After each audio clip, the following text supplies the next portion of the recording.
Hey, what's up guys? We're in the Bell Simtech MI-8 right now, and I've been wanting to make a video on some of the new capabilities Bell Simtech has recently added, specifically the cord, if I'm saying that right, 12mm machine gun, which is the heavy machine gun out the left door, and then the addition of the PKT 762, guessing by 5.1 rim, a belt-fed machine gun. So this came out a month or two ago. Been too busy to do a video on it, but I feel like one of the areas in DCS that I can speak to with some real-life expertise is aerial gunnery from a helicopter like this. Having been a CH-47 gunner, I've obviously had some opportunity to fire live fire rounds and can speak to the accuracy or lack thereof that's portrayed in DCS's helicopters, and I have to say overall I think it's a pretty good simulation. I do get the feeling sometimes that the velocity of the rounds is a little low compared to what it feels like in real life, but one thing that I think is correct, or pretty correct at least, even though they don't have the exact weapon systems I've used in the sim yet, is the lead and the lag. Now when you're firing at a moving target on a semi-stationary target, and say like a land-based vehicle, you're generally going to lead it, or say if you're on the ground using machine gun and you're firing at a moving target, this is a better way of phrasing it, you're going to generally lead that target. Now in a helicopter, it's kind of the opposite. Chances are you're moving faster than the ground-based target. So in general with aerial gunnery, you kind of have to do the counterintuitive practice of lagging a target, which is really kind of strange. You're kind of aiming in front of the target or behind the target instead of ahead of it. So anyways, you guys will see what I mean in a second here if you don't already know what I'm talking about. I've got some BTR 80s set up over there. I think the Cord 12 is going to be able to damage those, but let's go give it a shot and see how good or bad my aerial gunnery is. Now the MI-8 as it stands in the sim now is a really cool helicopter. Don't get to spend as much time with it as I want. The hope is that we'll be getting the MI-24 Hind from Bell Simtech in the future, but of course it's not official, so I don't want to start rumor mills. Bell Simtech usually doesn't announce what's in development until it's in pretty good state. But what's cool about the MI-8 now is if you look at the MI-8, even the one configured here, you have a lot of similarities between the MI-8 and the Hind. They were built on similar base airframes, and the MI-8, as it's configured even here, brings to the table a lot of the same firepower that an MI-24 Hind can bring, which makes them a really great pair for inserting troops. And that was part of the Russians' philosophy, I think, is the helicopters that bring the troops to battle can also bring firepower to bear at the same battle, which is a little different than the U.S. Army's philosophy. The CH-47, at least in contemporary conflicts, really doesn't have a lot of armament. It's generally made to go into a secure LZ, or it's going to be forced to take a pretty big risk going into a hot one. So with the MI-8, a lot of firepower. In fact, the only things that you really lack over the MI-24 is the dedicated gunner, of course, the chin gun, whether it's I think it's a chain gun 12mm or the 30mm that's in the Victor model, the V model, and then of course your AT-2 Sager, I think that's what they are, or maybe the Shaturm, I can't remember, but the tow-guided missiles. I know the MI-8 can carry 4 of those. Other than that, or I'm sorry, the MI-24, other than that, you really can bring almost the same firepower to bear in the MI-8, which is really cool, and I like to take advantage of that. I feel like when I do use an MI-8, I do got a lot of firepower backing me up, even if I'm doing a troop insertion or sling load type mission. So it's pretty cool to have that firepower to be able to bring to the table. Now you can only use the Cord 12mm machine gun. You cannot use the rear 762 PK. Unsure if that's going to change or not, if Bell Simtech plans on adding that later. And I haven't used the track IR. That was not too bad. In a while. I've been using the Rift a lot. You can see my aero gunnery is pretty off.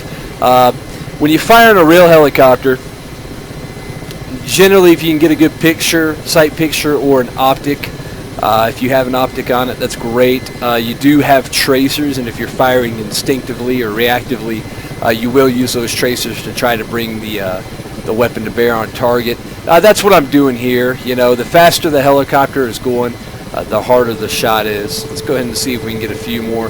What I'm curious to see is the effectiveness of the cord on these BTRs and the usefulness of the weapon, as I haven't spent a lot of time behind it yet.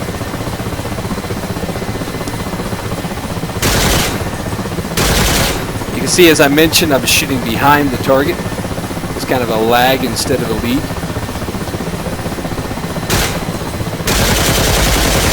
Okay, there's a couple hits. And pretty good traverse. Looks like I would say we get about maybe 80, 90 degrees, a little short of 90 traverse. My sight isn't working when I'm hitting the 0, the insert key. It doesn't seem to be, oh, there we go. It didn't seem to be bringing up the sight picture. Maybe a slight bug there. Let's go around and try it again. So I don't know if that vehicle was destroyed, but he definitely popped his defensive smoke, and there's dispersion in the group.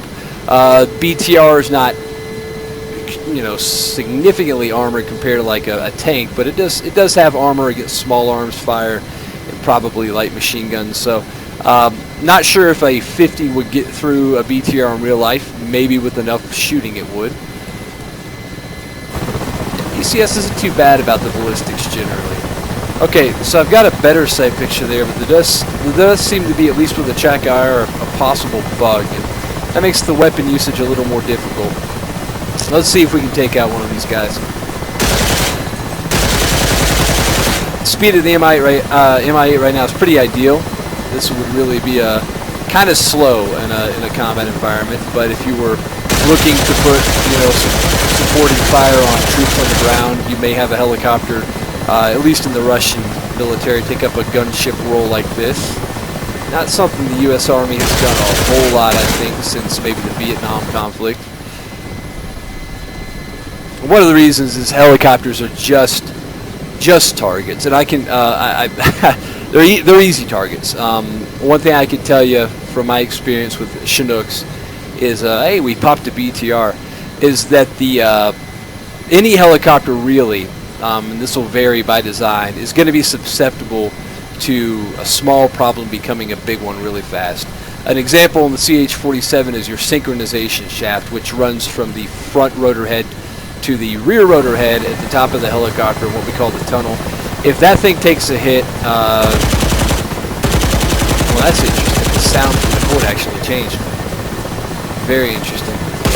If your sync shaft took a hit, you would be in real trouble. In fact, it would probably result in the severe catastrophic failure of the helicopter's rotor heads, and I don't think you're going to make it out of that one. The MI-8, I don't know enough about it. Sound change there. I don't know enough about it to speak to its battle damage survivability. It does seem like a robust helicopter, and one thing that's good about it is that rotor head is real high up and narrow on the airframe, making it a bit of a tougher target.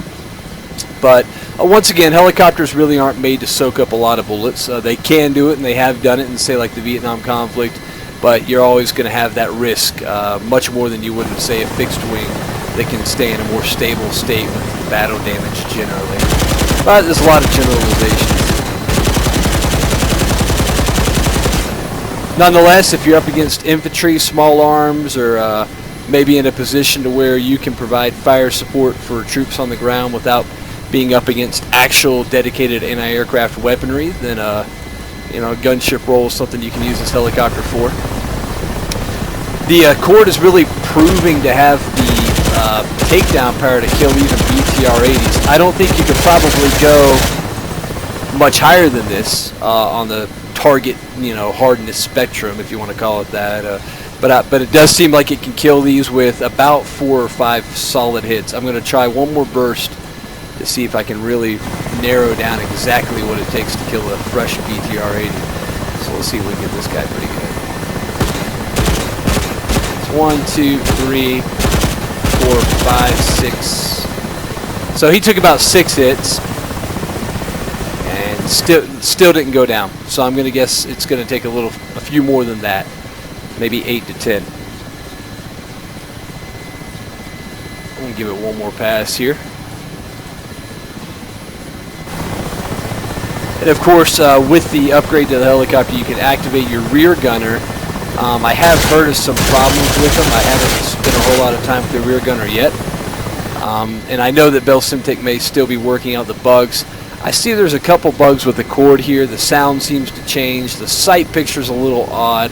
Other than that, it's pretty functional. I like that they put a reloading animation in there, even though it's a little bit rudimentary. It may be kind of a placeholder. Once again, let me really try to get this thing, maybe even almost in a hover, and let's see exactly what it takes to take out these BTR-80s.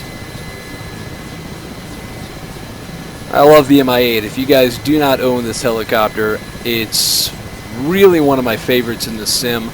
I guess I go through phases where I may prefer one helicopter over another, but the MI-8 has an incredible flight model. It's just a beast. The closest thing in the sim to my dear Chinook, so it's definitely one I enjoy flying a lot.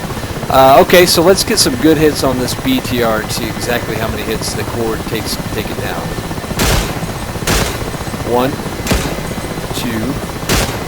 3, 4, 5, 6, 7, 8, 9, maybe 10, 11, 12. Okay, so about a dozen direct hits.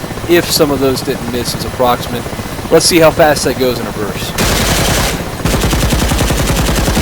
So yeah, when the sound glitches out, I kind of like the second sound more, but I'm not sure why that's occurring. Let's try this again. Okay, so it goes pretty quick if you can get some good hits on the target. Yeah, that's effective. I would feel comfortable using this this weapon system in a pretty low-risk environment to maybe mop up what wasn't taken down by the primary weapon systems of the MI-8, or maybe on attacking a convoy or something that's a little bit lower risk. And it's a nice option to be able to not necessarily bring the external weapons, but still have some defense, say infantry or light vehicles. Yeah, that's a pretty effective weapon. And then let's see if I can remember the MI-8's weapon controls here in a pinch.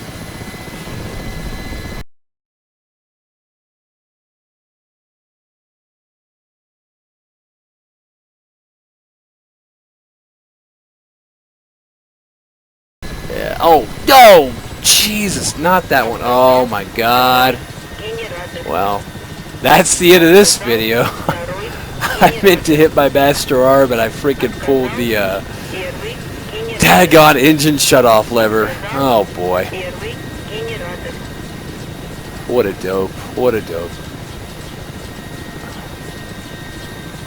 Well, I will save that for next time. So hey, we'll cut the video kind of short.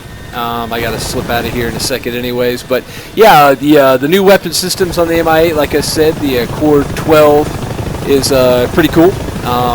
I enjoy using it a lot. It's got a pretty good beefy sound. It's a lot of fun to use.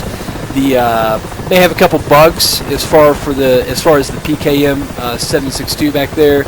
AI only. You can't open the rear doors when it's equipped, I think. Even though in real life they can remove that thing and pop the clamshell doors open. And of course, I have heard there's some issues with the AI using it, even though I've not experienced it myself. I'm going to try turning him on real quick before we end the video and see what he does. Okay, yeah, so he did open up when I put him on free fire, so maybe they've worked on some of those bugs. Really cool. You can see his animation as he takes shots at various BTRs. I'm not sure if he can make up his mind as to which one he wants to hit. I've seen guys in the Army shoot like that, so I'm not going to knock it. Anyways, so yeah, cool animations and a pretty cool sound, but once again, at this time, it's only AI controlled. So cool upgrade to the MI-8, and once again, if you guys don't have the Bell Simtech MI-8, definitely recommend it, especially with this expanded gunship role. Alright, well, I'll catch you guys next time.